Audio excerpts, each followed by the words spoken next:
Okay, so welcome back everyone. तो आज के क्वेश्चन करते हैं फटाफट. Today's question name is k times appearing adjacent to ones. तो क्वेश्चन को मैं थोड़ा समझा देता हूँ कि ये बोलना क्या चाहता है, and then we solve it, right? So today marks our day 100, I don't know, 657 maybe, right, of our publicly solving streak. तो फट से देखते हैं यार.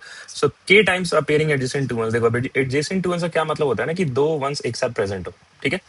So given two integers n k, count the number of binary strings of length where adjacent one. ठीक है, देखो n equals to 3 है, k इक्वल्स टू 2 है. सारे बाइनरी स्ट्रिंग बना लो जिसमें थ्री डिजिट बाइनरी स्ट्रिंग होना चाहिए. एक तो 0 0 0, फिर अपना क्या हो गया 0 0 1, फिर 0 1 0, 0 1 1, 1 0 0, 1 0 1, 1 1 0 एंड 1 1 1. ठीक है, तो k इक्वल्स टू 2. ठीक है, तो यहाँ पे देखो काउंट ऑफ एडजेसेंट वंस क्या है 0, यहाँ पे भी 0, यहाँ पे भी 0, यहाँ पे एक मेरे को दिख रहा है तो 1, यहाँ पे भी 0, यहाँ पे भी 0 एडजेसेंट वंस, यहाँ पे एक मेरे को दिख रहा है तो काउंट 1, यहाँ पे मेरे को दो दिख रहे हैं, एक तो ये और एक तो ये, तो count 2, right. k equals to 2. So ऐसा सबस्ट्रिंग जिसमें number of adjacent ones k times appear हुआ हो, राइट. तो सिर्फ एक ऐसा सबस्ट्रिंग सिर्फ एक ही है ऐसा, तो that is why your answer is 1. Similarly second input output देखोगे तो n इक्वल्स टू 5 के लिए उन्होंने सारे पॉसिबल सबस्ट्रिंग्स फॉर्म किए होंगे, एंड एडजेसेंट वंस दो बार अपीयर जिन जिन में हुआ है उनका काउंट रिटर्न कर दिया. ठीक है, तो देखो अब ये एक बात तो हमें समझ में आ रही होगी यार कि ये क्वेश्चन अगेन वही फॉर्मिंग ऑल द पॉसिबिलिटीज वाला है जहाँ पे हम टेक और नॉट टेक करेंगे, राइट.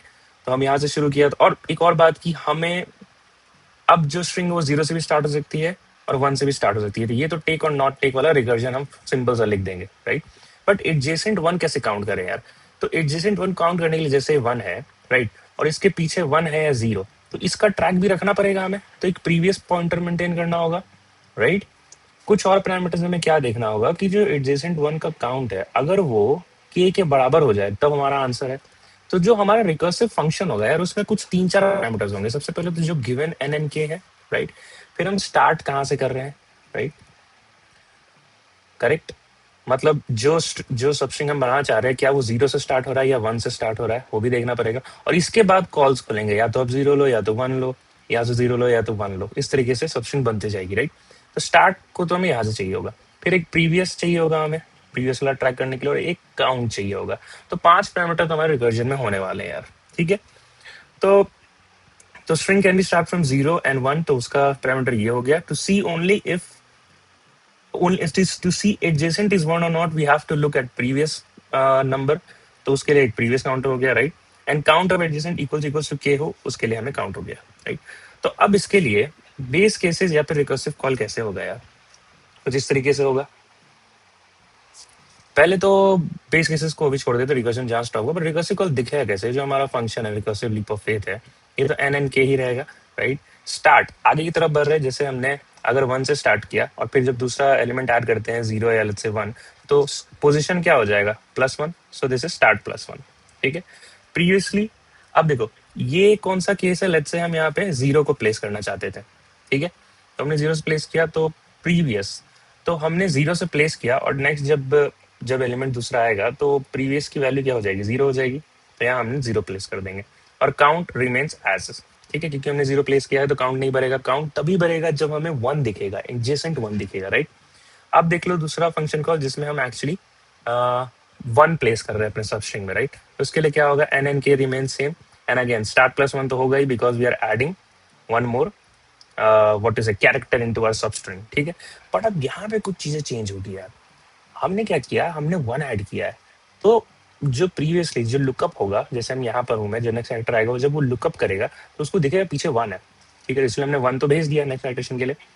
यहाँ पे उसको ये भी चेक करना होगा, अगर हमने 1 लिया है, अगर प्रीवियस का वैल्यू भी 1 है, राइट, तो उसके हिसाब से काउंट डिसाइड होगा यार, मतलब काउंट प्लस होगा.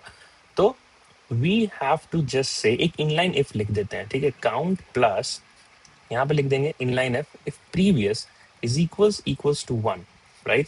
देन इन तो यहाँ पे क्वेश्चन मार्क लगाओ, अगर 1 है तो काउंट +1 कर दो, अगर नहीं है तो काउंट +0 कर दो. ये हो गया यार, ये बात हमें समझ में आ गई. बेस केसेस पे आ जाते हैं. अब बेस केस क्या होगा अपना, बेस केस यही होगा कि हमारा जो काउंट है, जो हम कैरेक्टर जहाँ से स्ट्रिंग बनाना शुरू कर रहे हैं, बहुत ऑब्वियस सी बात है कि हमने सब स्ट्रिंग कितने लेंथ का बनाना था, n लेंथ का, राइट.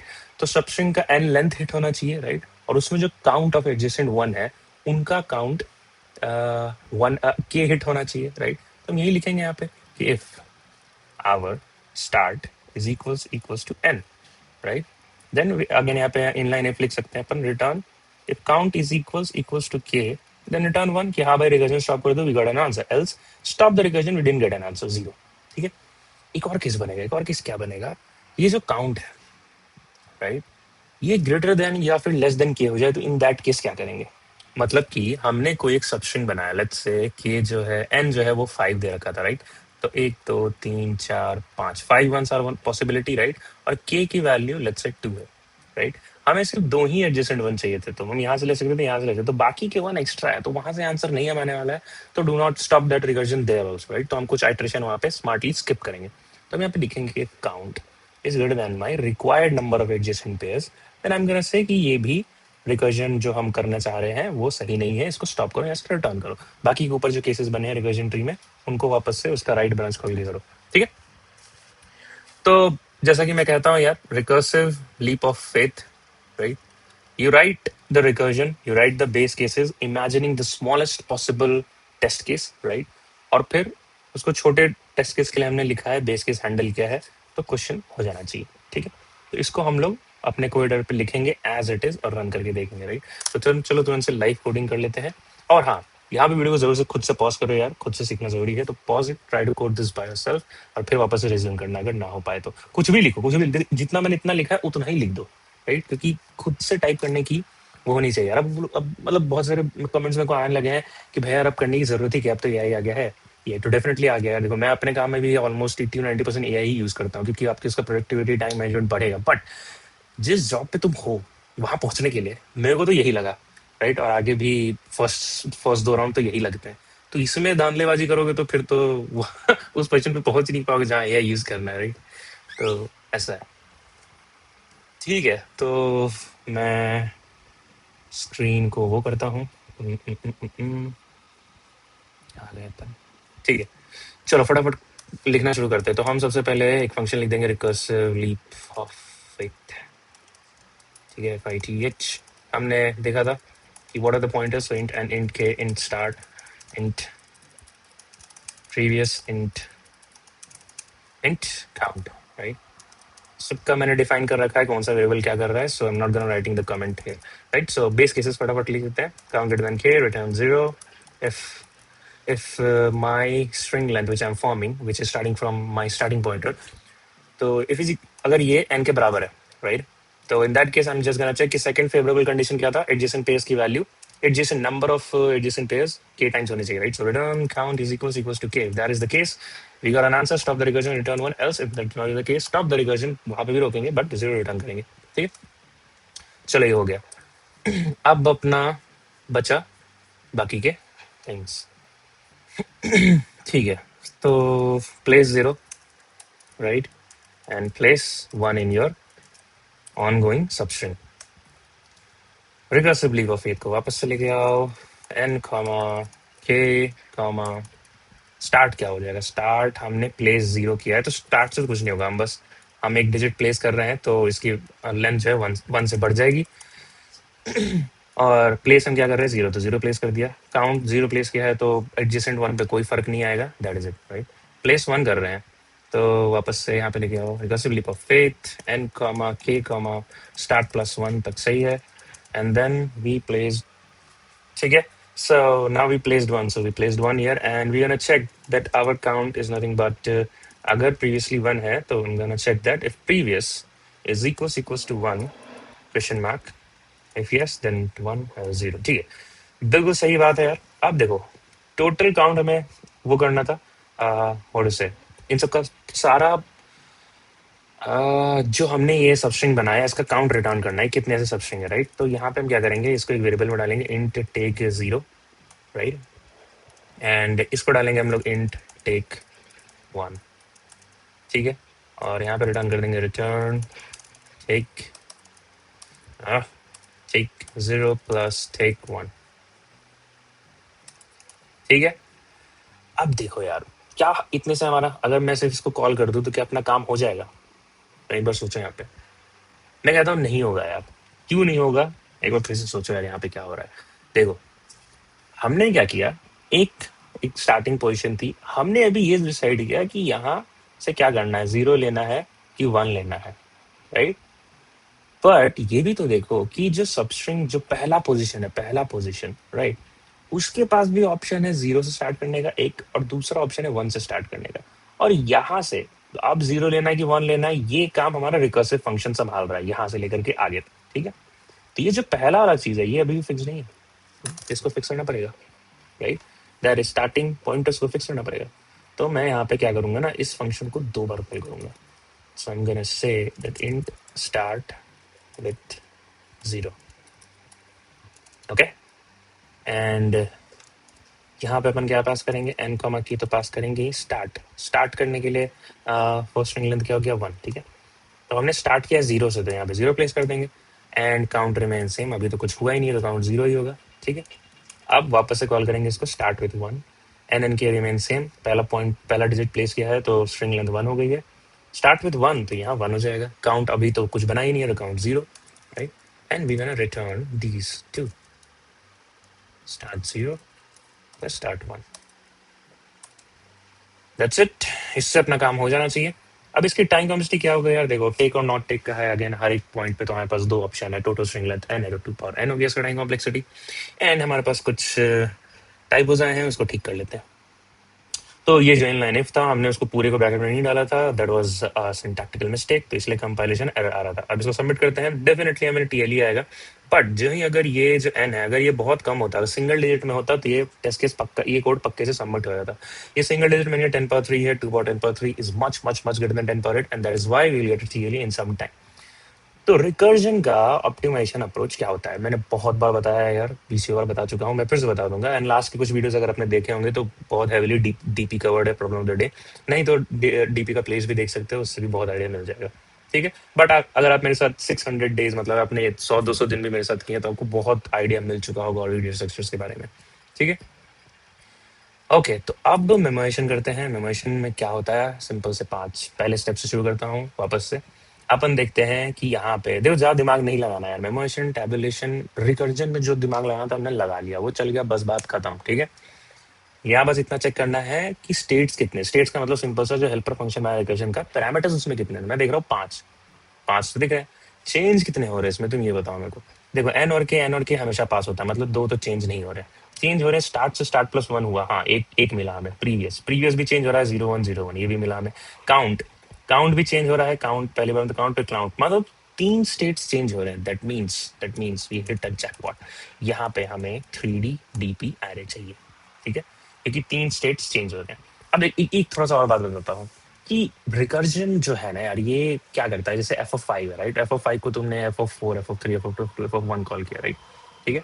अब ऐसे ही अगर यहाँ पे जैसे कि स्टार्ट प्लस 1 कर रहे हो, राइट, तो f(5) f(4) को किया, and similarly so and so fourth. ऐसे केसेस में जो रिपीटेटिव सब प्रॉब्लम्स है यार, उसको बार बार हमें सॉल्व ना करना पड़े। अगर एक बार सॉल्व कर दिया, अगर मेरे पास 100 प्रॉब्लम है, ठीक है, सॉल्व करने के लिए मेरे को 100 स्टेप करने हैं, और मेरे को पता चल रहा है कि उसमें से 40 स्टेप तो रिपीटेड है, तो मैं क्या करूंगा यार, उन 40 स्टेप को सिर्फ एक ही बार सॉल्व करूंगा ना, एक बार सॉल्व करूंगा, और बाकी 39 बार मेरे को सेम काम करना होगा, तो मैंने उसका आंसर ऑलरेडी स्टोर कर रखा है अपने नोट पैड में, तो मैं बोल दूंगा भाई ये इसका आंसर है, बस ले जाओ, खत्म कहानी, O(1) हो गया वो कहानी, राइट। तो हम वही करेंगे, जो स्टेट सॉल्व हो चुकी है उसको वापस से सॉल्व नहीं करेंगे, उसको स्टोर करेंगे। कहाँ स्टोर करेंगे, एक सिंगल नंबर होता तो एक सिंगल वेरिएबल में स्टोर कर लेते हैं, एक array of results, array of integers होते हैं तो एरे में स्टोर करते हैं। तो यही हमने पता लगा कितने स्टेट चेंज हो रहे हैं, मतलब 3 स्टेट चेंज हो रहे हैं, तो 3D डीपी एरे चाहिए होगा, ठीक है। चलिए कर लिया। अब इसका बता दो मेरे को, साइज बता दो क्या हो जाएगा। सो न्यू इंट, अब देखो ये स्टार्ट है, राइट, स्टार्ट कहाँ से कहाँ तक है, स्ट्रिंग लेंथ 0 से लेकर के एन तक जा रहा है, तो इसकी जो लेंथ होगी n+1 मैक्सिमम लेंथ, बस डाल दो। प्रीवियस प्रीवियस में क्या वैल्यूज है, 2 वैल्यूज है, राइट, तो यहाँ पे 2 डाल दो। एंड और क्या है, काउंट, काउंट कहाँ तक जा रहा है, काउंट इज नथिंग बट, इसका मैक्स वैल्यू क्या होगा के, क्योंकि count is nothing but counting the number of adjacent one appearing in our substring, तो यहाँ पे इसको काउंट+1 लिख दूंगा, बात खत्म, ठीक है। अब before making a recursive call, हम नहीं, उससे भी पहले सेकंड स्टेप, अब इस डीपी में ना यार ऐसा आंसर भरो जो कभी भी एक रिपीटेटिव सब प्रॉब्लम के लिए आंसर नहीं हो सकता है। जैसे मेरे पास अगर कोई क्वेश्चन है सॉल्व करने का, sum of some numbers, right, तो sum of some numbers sum of some positive numbers, right? तो कभी भी नेगेटिव नहीं होगा। तो मैं ऐसे ही एनालाइज करूंगा और देखूंगा कि ऐसा कोई वैल्यू भरो जो कभी भी इस रकम का आंसर नहीं हो सकता है। तो हमारे केस में हमें क्या निकालना था? Count of subtraction. Count of subtraction कभी माइनस नहीं हो सकता है, राइट? तो हम यहाँ पे किसी भी एक माइनस नंबर से भर देंगे, -1, -2, -3, जो मर्जी करो। कन्वेंशन है कि अपन -1 से भरते हैं, तो अपन फट से कोड लिख देता हूँ। सो इंट एक एक्स बना लेता हूँ 2D एरे। हम डीबी में आइटरेट कर जाएंगे। इस 2D एरे में अगेन एक फॉर लूप लगा के इंटू वाई करके मैं इस 2D एरे में आइटरेट कर जाऊंगा। Now I can write this inbuilt function, that is nothing but arrays dot fill y comma -1, right? ठीक है, ये हो गया, रिकर्सिव कॉल हो गया, रिकर्सिव सिंग हो गया। यहाँ पे बिफोर मेकिंग रिकर्सिव कॉल हम चेक कर लेंगे क्या हमने पास्ट में ये प्रॉब्लम सॉल्व किया है, right? So I am gonna save DP of N. क्या कहते एन थे, प्रीवियस था, एंड काउंट था, right? If it is not equal to -1 then definitely हमने सॉल्व किया होगा और आंसर स्टोर किया होगा, राइट? आंसर स्टोर किया होगा, तो वही है लास्ट स्टेप, वही लास्ट स्टेप का कोड करना है, ठीक है? तो यहाँ पे इसको सबसे पहले रिटर्न कर दो। अब पहली बार जब सॉल्व किया था, कहाँ सॉल्व किया था? टेक 0 टेक 1 पे, यहाँ पे रिटर्न मार रहे थे, राइट? तो कुछ नहीं, बस इसको उठाना है, बोलो भाई हमने पहली बार क्वेश्चन सॉल्व किया है, ये सब प्रॉब्लम, तो हम इसको स्टोर करना चाहेंगे कि नेक्स्ट टाइम से I don't want to do the same work. कोलू के बैल नहीं है हम, ठीक है? And I think that is it. इससे अपना काम हो जाना चाहिए। सो सबमिट करते हैं। थोड़े से सिंटैक्टिकल मिस्टेक है। कैन नॉट फाइंड सिंबल, क्यों नहीं मिल रहा है भाई इसको? देखिए जरा। अच्छा, एक सेकंड। हाँ, काउंट +1 कैसे लिख दिया यार? ये जो काउंट के लिए हमने जो सर्च स्टेट बनाया था, इसकी मैक्सिमम वैल्यू k थी, राइट? तो मैं यहाँ पे k+1 लिखूंगा। अब सही है। एक बार और कंपेरिजन करते हैं, इसके बाद कुछ सिंटैक्टिकल लगाया तो I pause and fix it. Oh, answer ही गलत आ गया। तो कहीं तो हमने कुछ लॉजिकली कहीं कोई चीज गलत लिख दी है। एक सेकंड रुको। मेरे को गलती कहीं दिख नहीं रहा है, एक बार डिबग करने दो। डीपी ने फिर सही किया, ये क्या है, रिटर्न किया है, सही है, इसके अंदर सही है। कहाँ चेंजेस किए थे हमने कि यहाँ लिखा था, राइट? डीपी, अच्छा अच्छा, ओके ओके ओके। ये एन कहाँ से आ गया भाई? ये स्टार्ट हुआ ना यहाँ पे, ये इसके लिए हमने पैरामीटर बनाया था, इसके लिए हमने स्टेट्स, ये स्टेट चेंज हो रहा था, राइट? तो इसके लिए हमने डीपी में एक ये दिया था, सो 1D दिया था, फिर इसके 2D और ये 3D हो गया था, राइट? स्टार्ट प्रीवियस काउंट, अब बिल्कुल सही है। मैंने थोड़ा सा मॉड का भी ऐड कर दिया है ताकि ओवरफ्लो ना हो, क्वेश्चन ने बोला था। बिल्कुल सही बात है यार। अब तुम इसका टाइम और स्पेस कॉम्प्लेक्सिटी बता दो तो मजा ही आ जाए। तो टाइम और स्पेस भैया कुछ कुछ खास है नहीं। आपने थ्री डी एरे यूज किया है और आप उसको, आपने खुद ही बोला कि आप एक ही बार फिल कर रहे हो। डीपी का मतलब यही है कि we are not solving that sub problem again and again, right? तो 3D एरे और मेरे को दिख रहा है n×3 × k, तो 3 तो कांस्टेंट, हम उसको छोड़ सकते हैं, राइट? तो O of n × O of k हो गया, राइट? एंड स्पेस अगेन हमने 3D एरे यूज किया है, कांस्टेंट हो रहा है, तो O of n × k space हो गया। Okay, so there goes a successful submission, and that is it for this one. Till then, keep learning, keep going. Goodbye, and take care, guys. Let us meet again in the next video.